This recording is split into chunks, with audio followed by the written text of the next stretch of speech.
It is budget week. It is a big week in our country. And much has been said about this budget. It is a budget that must reflect the hopes and the aspirations of many South Africans. I wake up every morning going into the Appropriations Committee, which I chair, asking myself this question. How do we grow the economy at least 5% so that more people can find work, more young people can be employed, so that we can fund the social wage program which exists in the country at 60% to make sure that there's a teacher for every child who goes to school, a nurse, a doctor in our public health care, and police in our communities.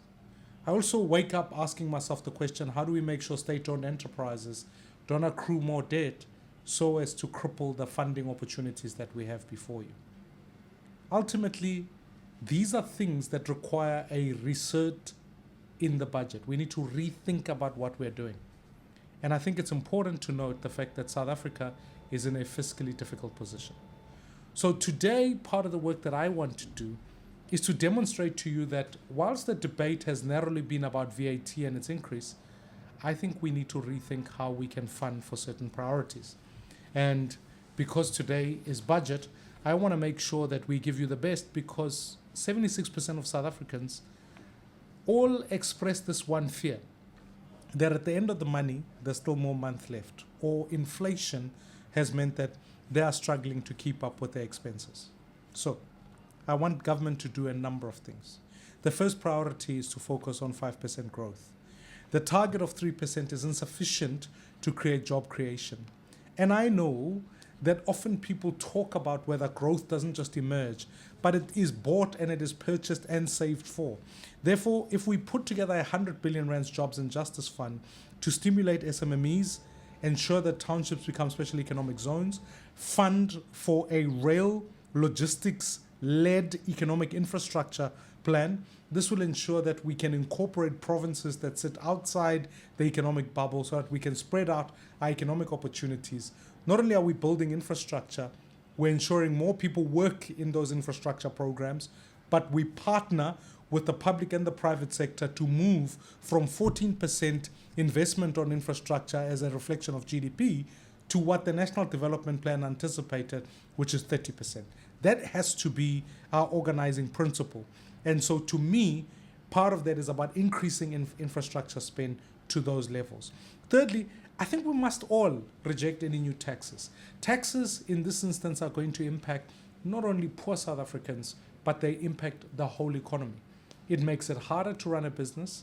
It makes it difficult for middle-class South Africans to survive, and ultimately it disproportionately affects poor people. You will run out of goods that you can zero base. That mechanism is ineffective at shielding in many ways what poor South Africans need. Therefore, we must reject all taxes. The more difficult conversation is about what we do with the SRD grant. And I want to propose, as hard as it sounds, that we phase out this grant. In truth, the Constitutional Court has ruled the fact that we will need not only 38 billion, which is what it's scheduled for, but you'd have to increase it over the next number of years to ensure that it is constitutionally able to meet further objectives. We can't afford this. Now, I'm not asking for poor South Africans who are dependent on the SRD grant to end up on the streets. To come back to my earlier plan about a rail revitalization plan, you could allocate at least 2/3 of that funding towards a revitalization, asking citizens to participate in that so that there's gainful employment, and then you create employment outcomes, infrastructure build, but you don't keep people grant dependent. This is not a political point, it's an affordability point, and therefore we need to think hard. And part of being able to accrue the funding is just a few things. Firstly, let's freeze out the middle and upper management hiring. That in and of itself will give us a 16 billion rands per year. And in a public sector wage bill of 721 billion rands, a hiring freeze would mean that the non-essential middle and senior management of people become some things that we can eliminate so that we can ensure that more money is spent on frontline service delivery work. And this will ultimately ensure that management agencies, all of that kind of stuff, you take them out. The third is, I think we must reduce state-owned enterprise bailouts. This will give us an additional 6.3 billion rands per year on SOE bailouts who have cost us already 331 billion rands over the past decade. The third is a 2% cut in spending. This includes streamlining administrative and executive costs by provincial governments will save over 15.3 billion rands. And the current provincial government structure is already bloated and inefficient in my view. I think provinces do a lot of duplicate work that we go forward, and therefore a streamlined system would be helpful. I think we must close unnecessary diplomatic missions. Already this country has got more diplomats and more diplomatic missions than the United States of America, and pays its diplomats more than that. We've got to rethink that, narrow it down, and make sure that we reduce it so that we can prioritize which countries we've got trade with, capacitate those best, and ensure that we can achieve the growth trajectory that we need. I've always fought for this, but we must reduce the cabinet size. This is not just a cosmetic exercise. It will reduce 3.9 billion rands per year and make sure that money in many ways can be used to fund SARS, which will give SARS an opportunity to be able to attract more revenue. Already the Commissioner of SARS says you increase the funding towards SARS, you could accrue more and more increases in terms of the collection rate. I certainly think that politicians don't need VIP protection, and I certainly would eliminate that. And that would give us a saving of 2 billion rands for the people of this country. I think we need to end what has been highly ineffective, which is the employment tax incentive. That would give us 6.6 billion rands, and we could use that as part of this stimulus around SMMEs so that more and more people can be employed.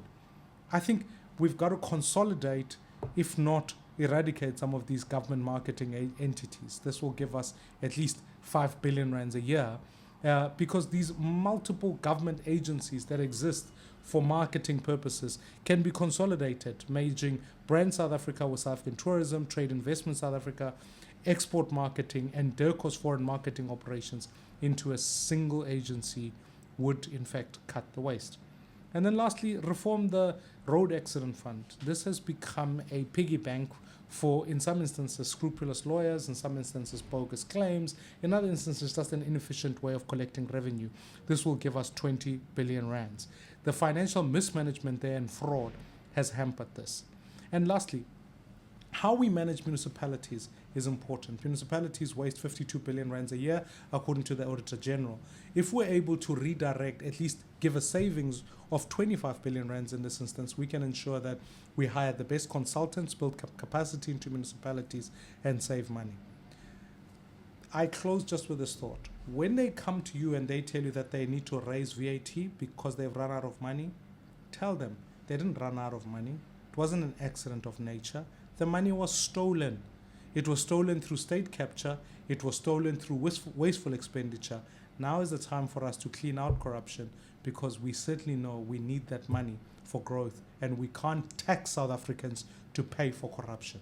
So fellow South Africans, tomorrow, let's get on to the budget. I will listen carefully to what the minister has to say. And my fight, I promise you, is to make sure every rand goes to you, that our government is efficient, and ensures that ultimately every resource that comes into this country is used for its intended benefit.